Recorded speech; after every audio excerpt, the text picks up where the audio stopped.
नमस्ते जी, इसमें आपका स्वागत है। आज मैं आप सबों के लिए जनगणना से संबंधित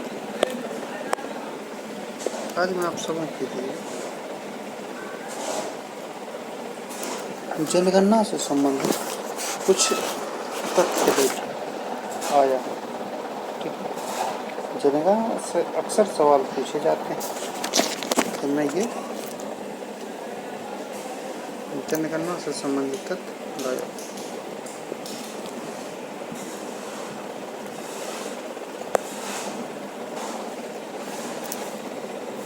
आप सभी को पता है कि जनगणना की शुरुआत जो है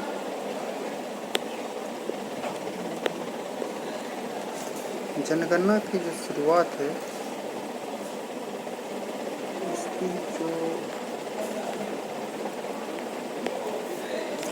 शुरुआत है वो हुआ है 1872 से। लेकिन अगर आप नियमित जनगणना की बात करें, जिसका अर्थ है कि 10 वर्ष के अंतराल पे जनगणना जब से चालू हो गई और कंटिन्यूअस हुई, उसके बाद कभी बंद नहीं हुई, वो ईयर जो होता है 1881। ठीक, 1881 ये ईयर होता है। फिर अब बात की जाए कि गवर्नर कौन था। तो गवर्नर था उस समय का लॉर्ड रिपन। लॉर्ड रिपन उस समय का गवर्नर था।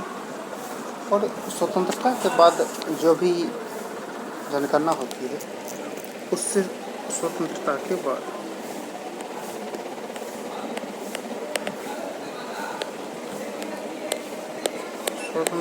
बाद जो जनगणना होती है, अगर अधिनियम की बात की जाए कि ये शक्ति किस अधिनियम के तहत मिला है, तो वो है जनगणना अधिनियम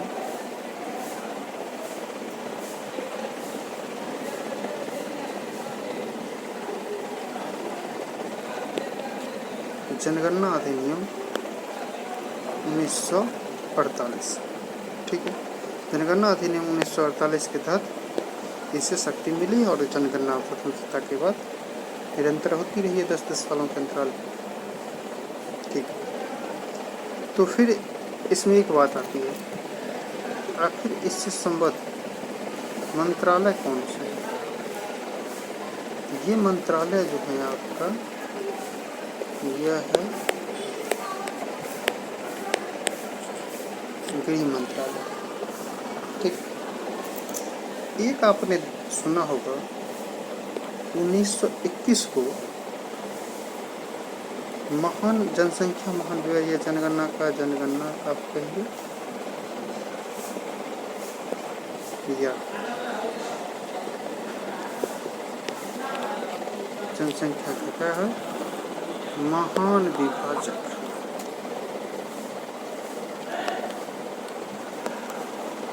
महान विभाजक इसको कहते हैं। आखिर क्यों कहते हैं 2021?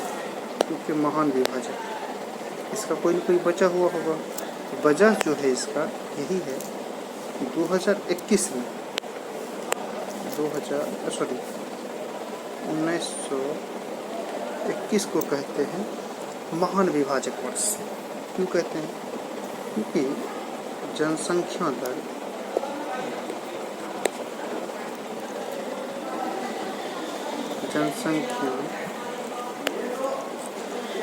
वृद्धि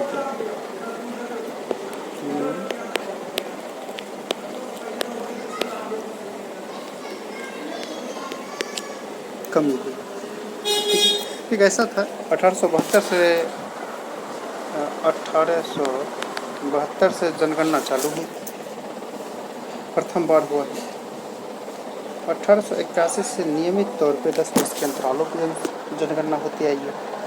तो जब 1921 का जनगणना हुआ होगा, उस समय इसकी जो वृद्धि दर थी वो बहुत ही निम्न थी। इसी निम्न वृद्धि दर की वजह से इसको क्या क्या कहा है? महान विभाजक वर्ष का। ठीक, तो थोड़ी सी बात अब जनगणना 2011 पे करते हैं।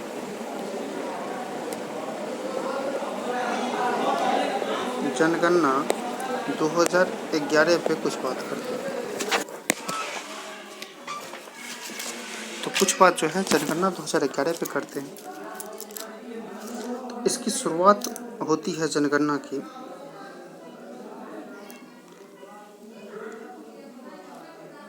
1 अप्रैल 2010 को। ठीक है, अगर इसका देखें क्रमांक, जब क्रमांक देखते हैं तो यहाँ आपको से 2 क्रमांक आता है। एक क्रमांक आता है कि प्रारंभ से, एक है प्रारंभ से क्रम, एक है स्वतंत्रता के बाद। स्वतंत्रता के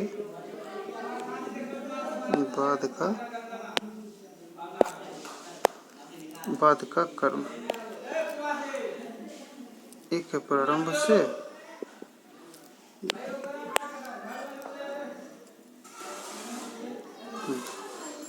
एक है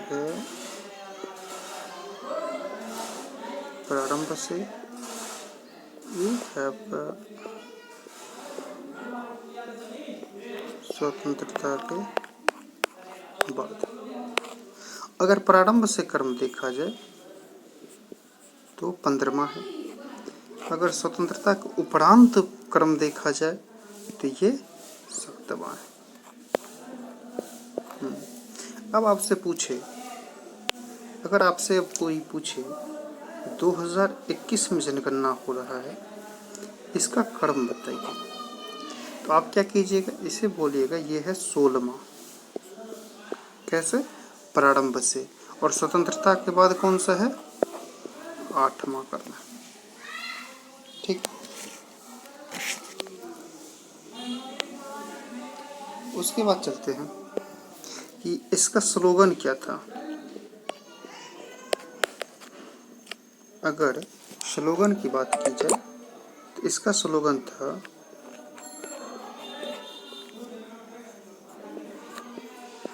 हमारा जनगणना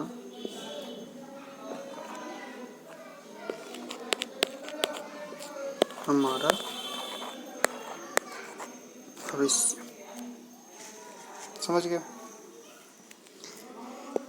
एक और महत्वपूर्ण फैक्ट है कि जनगणना भारत के जितने भी आधिपत्य क्षेत्र हैं हर जगह किया जाता है, सरकार के आधिपत्य में जो भी हो, लेकिन 2011 जनगणना में असम का एक क्षेत्र है जिसे कहा जाता है औगांत क्षेत्र।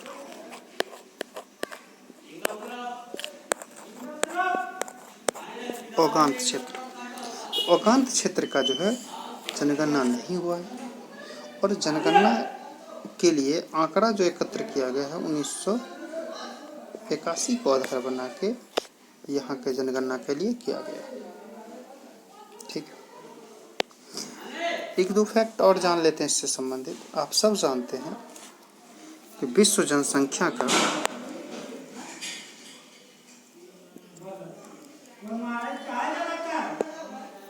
विश्व जनसंख्या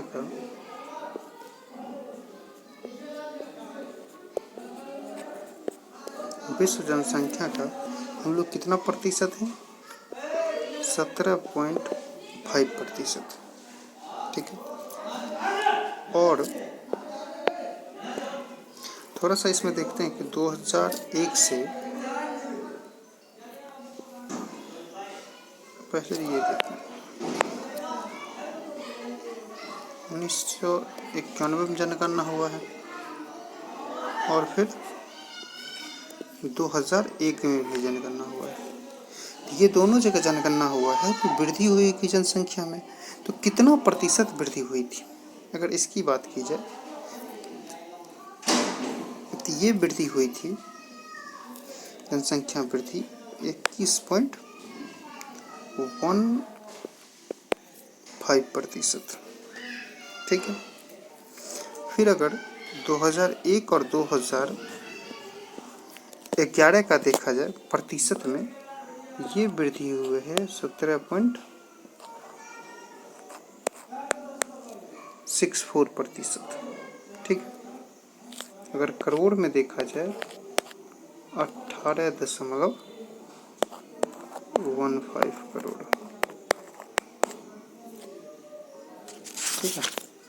तो ये आप देख लीजिएगा, इससे संबंधित एक यूपीएससी का क्वेश्चन पूछा गया था, जिसमें स्टेटमेंट मुझे एग्जैक्ट तो नहीं याद है, बस एक स्टेटमेंट ये याद है कि क्या भारत की जनसंख्या हमेशा निरंतर बढ़ती रही, तो जनसंख्या प्रतिशत कभी घटा भी है कभी बढ़ा भी है, तो इसके हिसाब से वो गलत था स्टेटमेंट। ठीक है। अगर कुल जनसंख्या 2011 के अनुसार कुल जनसंख्या की बात की जाए तो कुल जनसंख्या भारत की 121.02 करोड़। ठीक है।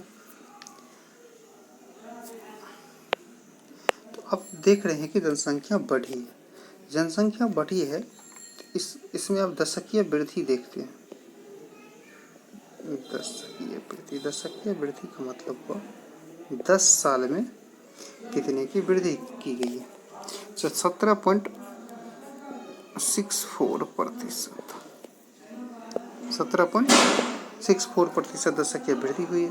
अब इसमें आप दशकीय वृद्धि में एक चीज देखिए, पुरुष का और महिला का दोनों का दशकीय वृद्धि दर। तो पुरुष की अगर बात की जाए तो इसमें 17% का इजाफा हुआ है, जबकि महिला का दशकीय वृद्धि दर 18% है। ठीक है। लिंगानुपात में अब सब जान रहे हैं कि हरियाणा सबसे न्यूनतम लिंगानुपात में है, इसीलिए बेटी बचाओ अभियान का आरंभ कहाँ से किया गया था, हरियाणा स्टेट से किया गया था। ठीक।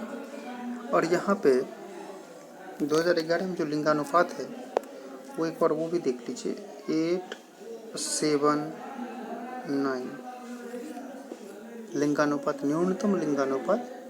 सर्वाधिक लिंगानुपात केरल का था, और आप जानते हैं कि वहाँ का कितना था, 1084। इसका मतलब हो गया अगर 1000 पुरुष पे अगर देखा जाए महिलाओं की संख्या तो कितना है, 84 अधिक है। ठीक है।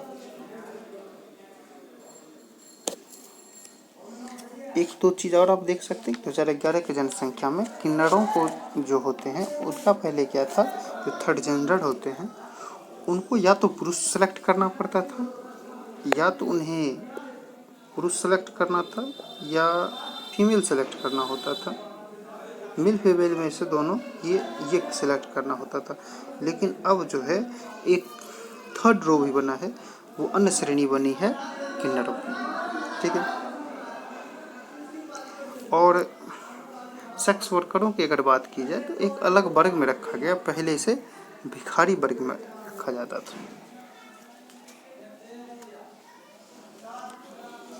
एक और महत्वपूर्ण इसमें आपका तथ्य है, जनसंख्या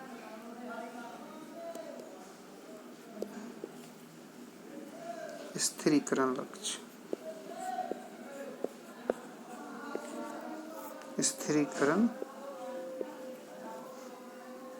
लक्ष्य, कितना है। तो जब 2000 की जनगणना प्रारंभ हुई, 2001 की, दैट मीन्स उसमें बोला गया था कि 2045 तक क्या हो जाएंगे हम लोग, जनसंख्या स्थिरीकरण हो जाएगा, जनसंख्या एक स्टेबल रूप में आ जाएगा। ठीक है। बात करते हैं 2011 में, क्या ये टारगेट बदल गया या सेम है, तो ये टारगेट बदल गया है, और अब जो इसकी टारगेट हो गई है 2070। और 2070 का अगर ये आप लक्ष्य याद हो तो आप ये भी याद रखें कि 2070 का लक्ष्य किससे संबंधित है,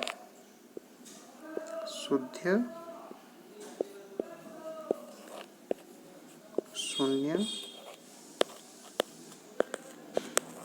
उत्सर्जन।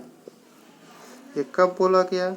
ये बोला गया COP26।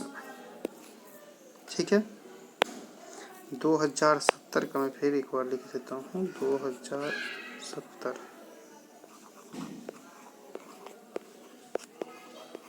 शुद्ध शून्य सर्जन। कहाँ पे बोला गया ये चीज़?